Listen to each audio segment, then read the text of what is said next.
Welcome to the Diary of the Pan-African Preacher.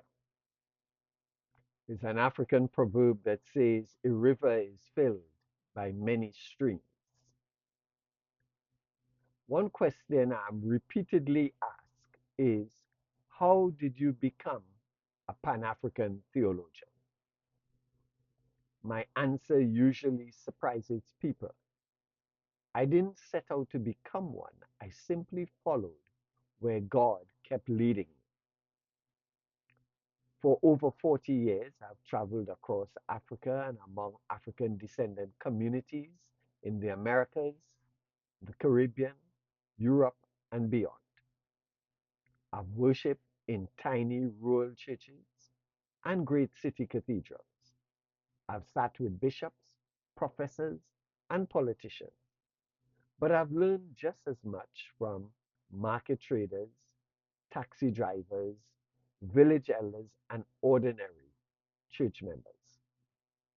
Looking back, I now realize that every conversation, every journey, every friendship added another stream to the river of my theology.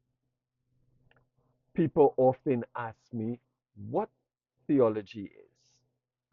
I tell them it is simply thinking and talking about God and asking what God's presence means for how we live together. That means theology cannot remain trapped in books. It must speak to the world we inhabit.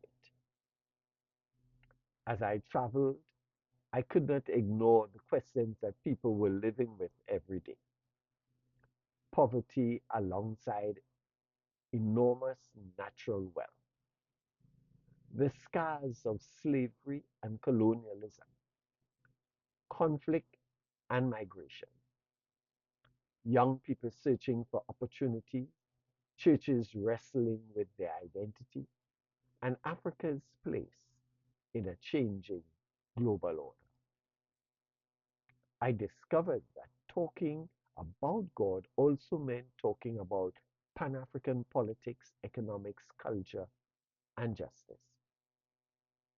Faith and public life belong together.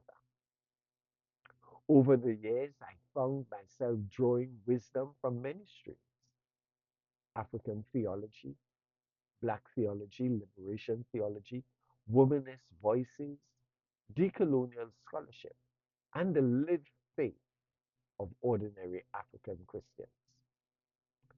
Together, they taught me that theology must remember the past honestly, engage the present courageously, and imagine God's future with hope. One conviction has grown stronger with every journey: the colonial borders that divided Africa into Anglophone, Francophone, Lusophone, and Arabphone, and other worlds should not divide our theology. The African diaspora is not an appendix to Africa's story. It is part of Africa's continuing story. When Philip met the Ethiopian official in Acts 8, Africa was already part of God's redemptive story. That still inspires me today.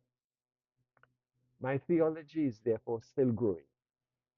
Like the river in the proverb, it continues to be filled by many streams. My prayer is simply to keep listening for where God is already at work and to invite others to join the journey. Ashe.